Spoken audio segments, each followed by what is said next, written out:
네, 이재용 삼성회장 불법 승계 사건 1심에서 무죄 판결을 받았습니다.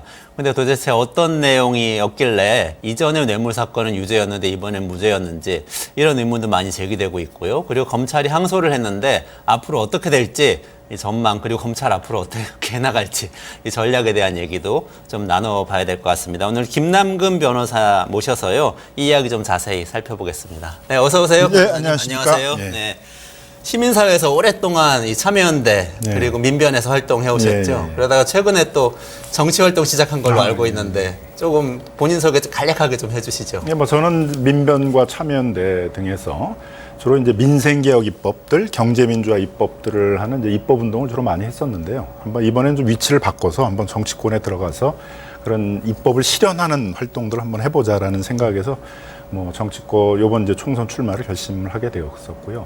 뭐 제 모토는 뭐 폴리티션 정치가보다는 좀 미국에서는 로메이커라고 그러잖아요. 좀 그런 입법 활동에 좀 충실해 보자 그런 좀 생각을 가지고 있습니다. 아, 네네네.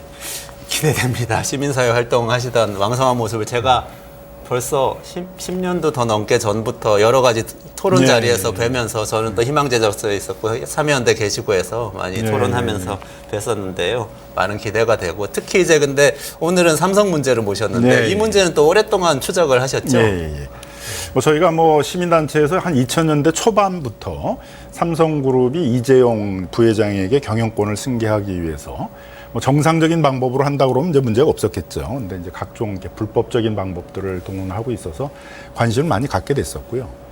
뭐 무엇보다도 이제 자기 돈을 들여가지고 주식을 사서 그렇게 경영권을 승계를 하겠다 그런다면 뭐 문제가 없을 텐데 우리나라 재벌들이 자기 돈을 하나도 들이지 않고 주로 이제 계열사들을 이렇게 지위를 해가지고 계열사의 합병을 통해 가지고 이제 주력 회사의 지분을 많이 확보하려는 방식들을 취하다 보니까 이런 이제 그런 방식은 결국 재벌 총수들한테는 이익이 되지만 다수의 주주들은 결국 피해가 되는 거거든요. 그 합병이라는 게 결국은 그 주력 회사의 많은 지분을 확보하기 위해서는 재벌 총수들에게 유리한 합병 비율을 만들어야 되고 다수 주주들에 대해서는 이제 상당한 피해를 주는 합병 방식일 수밖에 없기 때문에 이제 그런 방식들에 주목을 했던 거고요.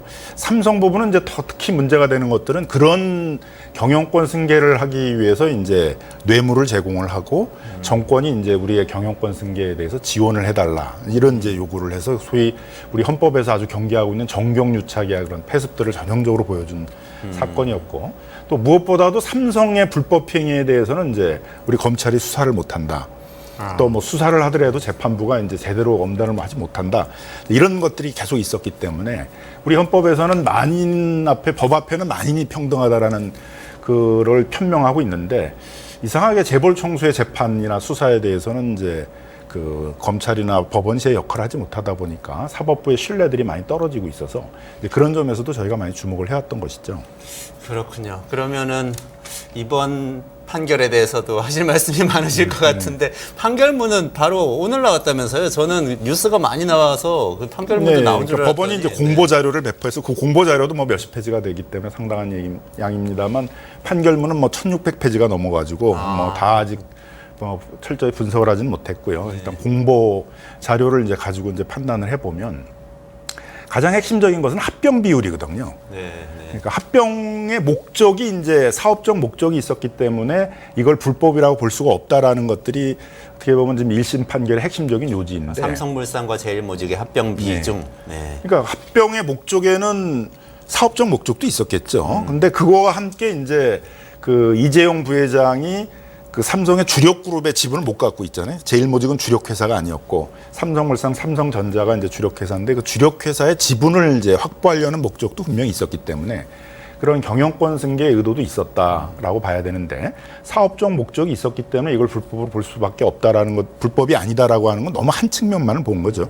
여러 목적이 있었으면 그 중에 이제 범죄적인 의도의 목적이 있었으면 그 부분도 평가를 했어야 되는데 이제 그런 부분을 간과한 게 있고. 가장 핵심적인 것은 합병 비율이거든요. 그 이재용 부회장이 삼성물산의 지분을 많이 확보하게 하려면 삼성물산의 가치는 떨어뜨리고 제일모직의 지분을 많이 갖고 있는 제일모직의 가치는 띄우는 이제 이런 작업이 필요한 거잖아요.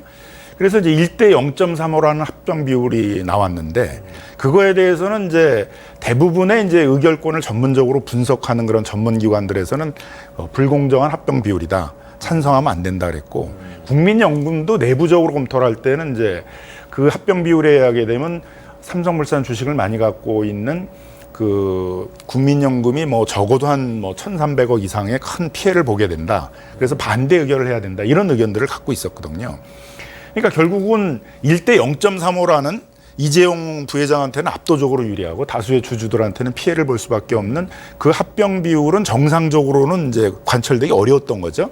그래서 그걸 관철시키기 위해서 이제 여러 가지의 어떤 시세 조정 행위라든가 그다음에 이제 이사회로 하여금 그걸 합병을 하도록 그 한 행위라든가 국민연금이 여기 찬성 의결하도록 그런 뭐 뇌물을 제공하고 그런 행위를 했다라든가 이제 이런 행위들이 있었는데 이상하게 이번 판결에서는 그 1대 0.35라는 그 합병 비율의 문제라든가 그걸 관철시키기 위해서 그 삼성그룹 차원에서 했던 여러 가지 행위에 대해서는 좀 판단을 피해가고 사업 목적 자체가 있었기 때문에 이 합병 자체가 불법은 아니다. 이렇게 가서 중요한 핵심 쟁점을 좀 비껴갔다. 이렇게 평가해 볼 수 있을 것 같습니다. 아, 그러니까 1대 0.35 그 합병 비율에 대해서는 법원의 판단은 이번에 없었던 건가요? 1대 0.35 비율에 대해서는 뭐 특별히 그게 불공정하다고 보기 어렵다. 이렇게 간단한 판단만 나오고 있거든요.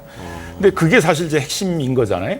뭐 합병 자체에 반대한 사람보다는 합병 비율이 불공정하기 때문에 그 비율로 합병하는 거에 반대한 사람들이 대부분인 거잖아요. 그러니까 핵심 쟁점은 대부분이 반대하고 있는 그 합병 비율에 대해서 그걸 어떻게 관철시켜 나가려고 했었느냐가 쟁점인데 그 부분에 대해서는 이제 구체적인 판단을 안 하고 있다는 것이죠.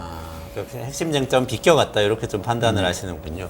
여기 그리고 저는 좀 조금 더 근본적으로 궁금한 게 그 뇌물 사건은 대법원까지 가서 그때 뭐 파기환송심까지 가고 이런 과정은 있었지만 몇 년에 걸쳐서 유죄 판결을 받은 거 아닙니까 결국?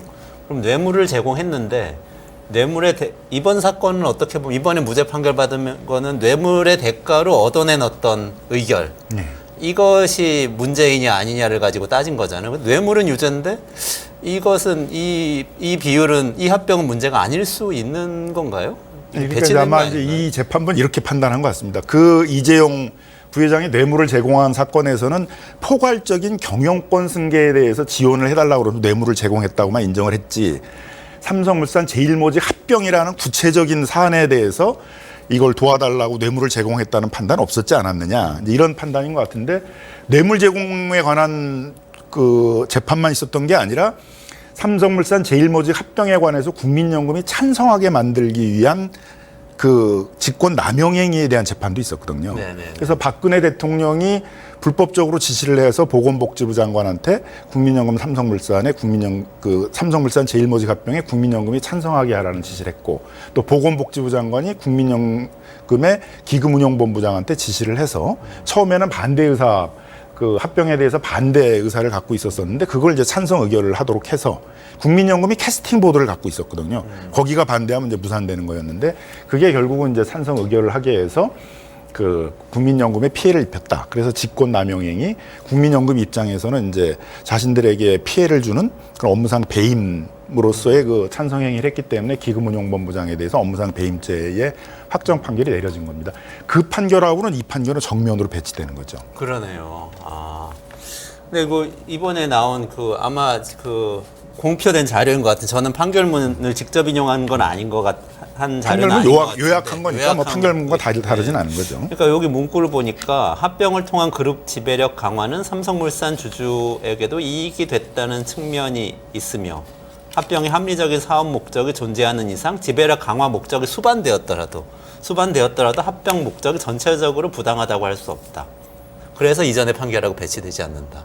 근데 이제 그런 판결은 이제 보통 여러 가지 목적이 있는 경우에 있어서는 그 중에 하나의 목적에 대해서 어떤 불법적인 의도가 있고 그걸 관철시키기 위해서 불법쟁이를 했다고 그러면 범죄행위를 인정하는 것들이 이제 일반적인 판결의 방식입니다.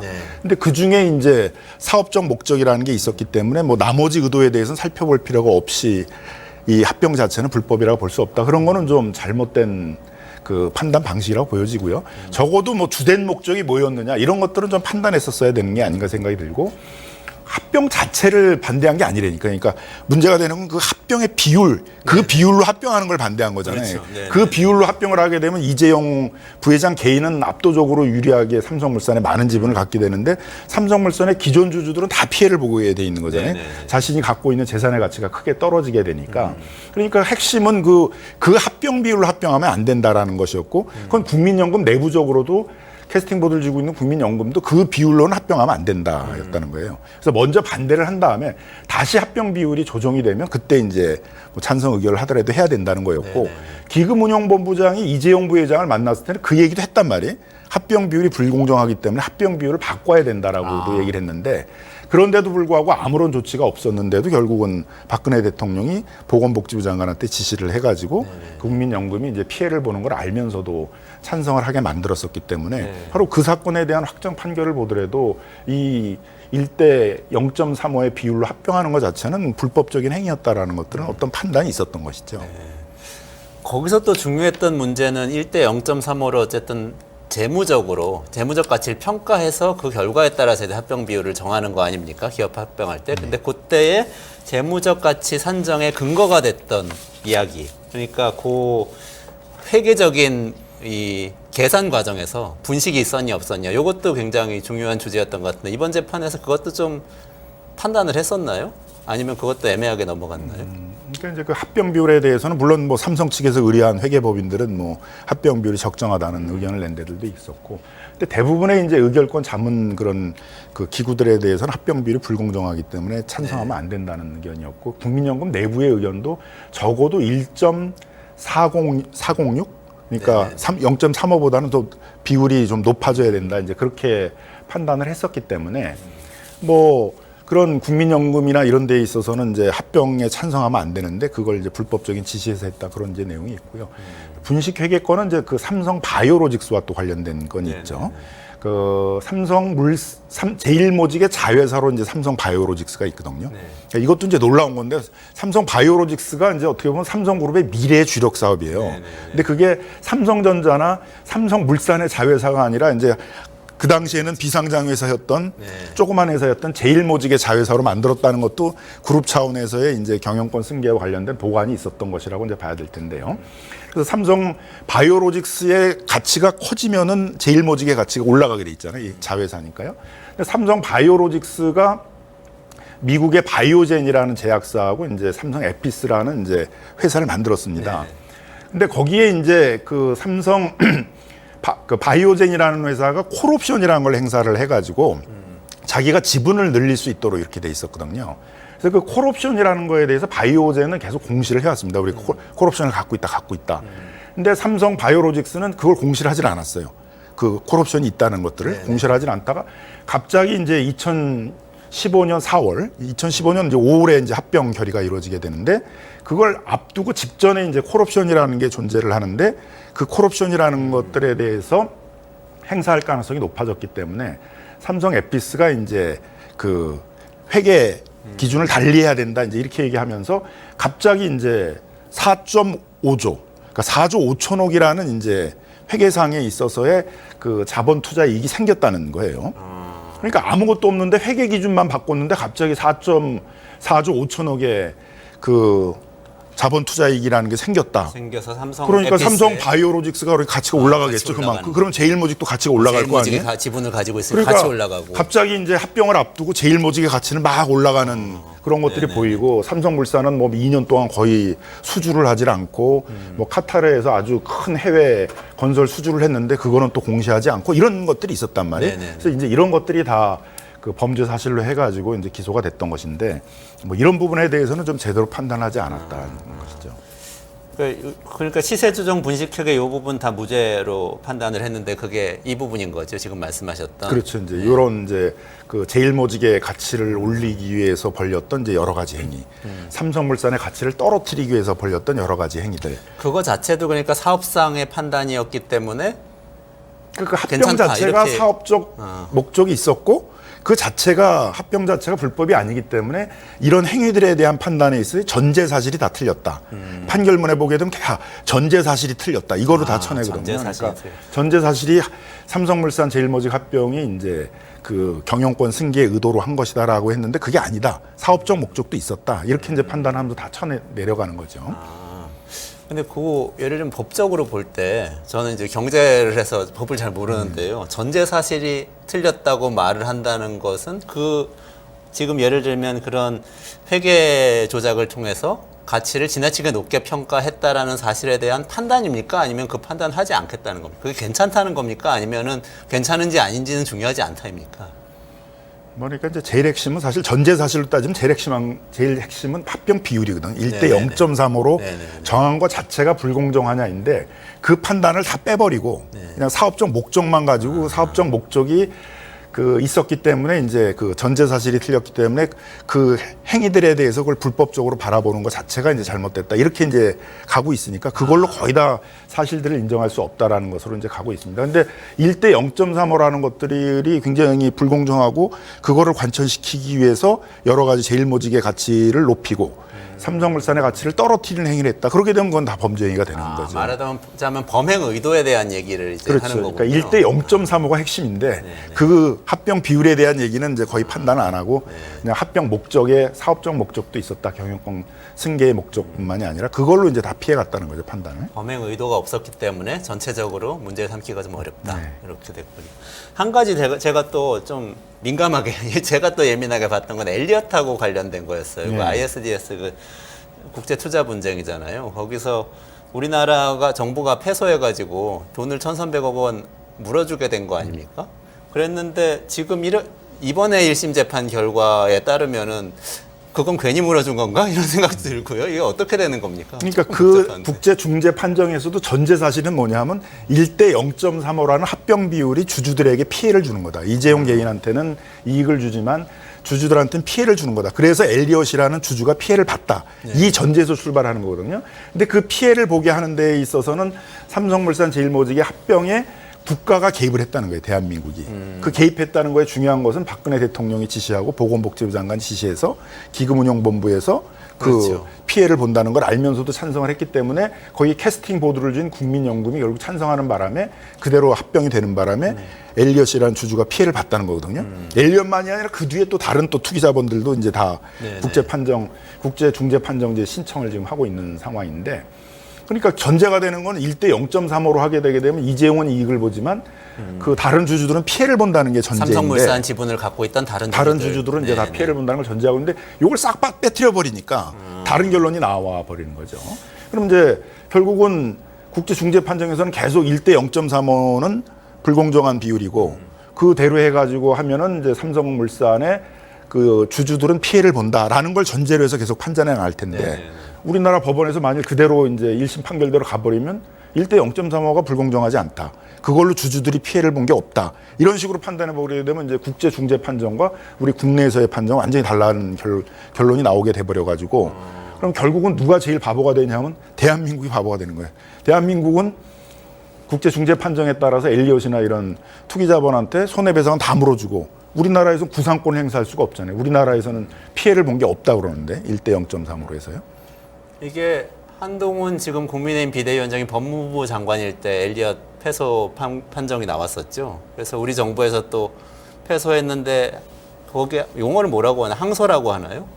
불복을 했다 그러죠. 중재 판정은 원래 한 번으로 끝나야 되는데 특정한 사유, 중재 판정 자체가 그 국제 판정의 룰에 어긋나는 이제 위법한 방식으로 판정을 한 경우에 그 부분만 이제 제한적으로 판단하는 거거든요. 그래서 그 부분만 이제 불복을 한 거죠.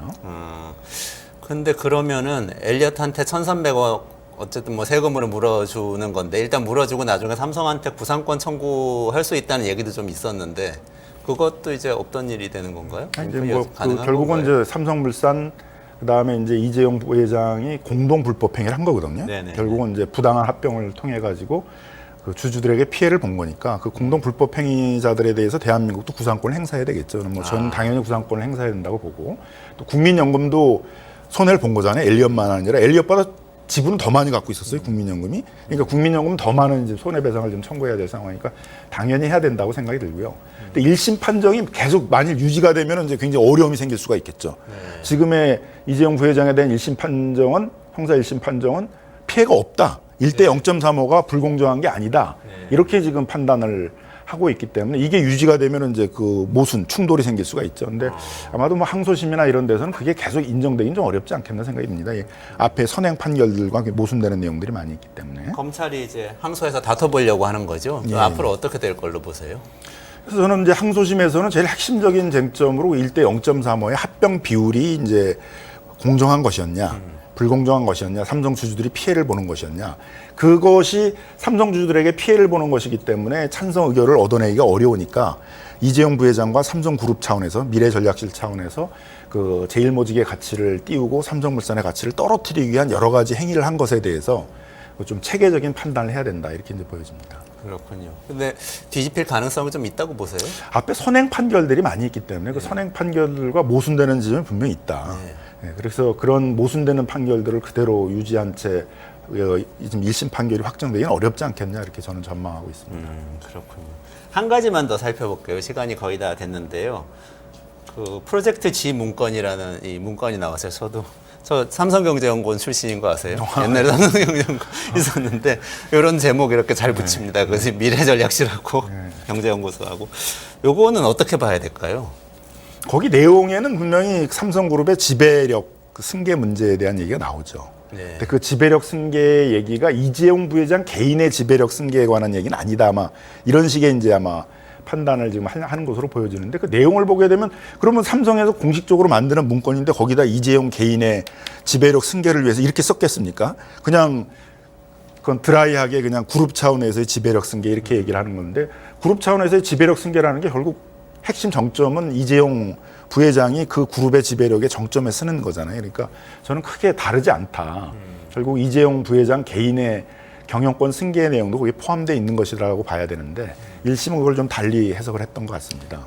뭐 삼성에서는 외국인 투자자들 특히 뭐 헤지펀드나 이런 투기자본들한테서 지분을 방어해서 경영권을 지키기 위해서 뭐 지배 구조를 강화하기 위해서 그런 것이다 뭐 이렇게 설명을 하긴 그 하는데 내용을 보게 되면 뭐 그런 내용이 아니라 삼성그룹 자체의 지배력이 안정적이지 않기 때문에 지배력을 강화해야 된다 그런 내용들이 주로 나오거든요. 그래서 그 지배력을 강화하기 위한 방법으로 뭐 합병이라든가 이런 내용이 나오기 때문에 이걸 뭐 헤지펀드에 대한 방어용이다 이건 아닌 것 같고 그룹 차원에서의 어떤 지배력 승계라는 분명히 그 목적의 내용들이 나오고 그게 다만 이제 그냥 그룹 차원에서의 지배력 승계만의 문제냐 거기 안에 이재용 개인의 어떤 그 경영권 승계의 내용이 같이 내포된 거냐 뭐 이게 제가 보기에는 오히려 쟁점일 것 같습니다. 그렇군요. 검찰에서는 이게 미래전략실에서 전체적으로 결정해서 승계 작업을 목적으로 이 추진한 것이라는 증거로 제출을 이번에 했던 거죠. 근데 재판부에서는 그거는 인정은 하지는 않고 그랬던 부분인데 2심 가면은 다시 좀 이 얘기를 해볼 만한 쟁점이 될까요? 어떻게 보세요?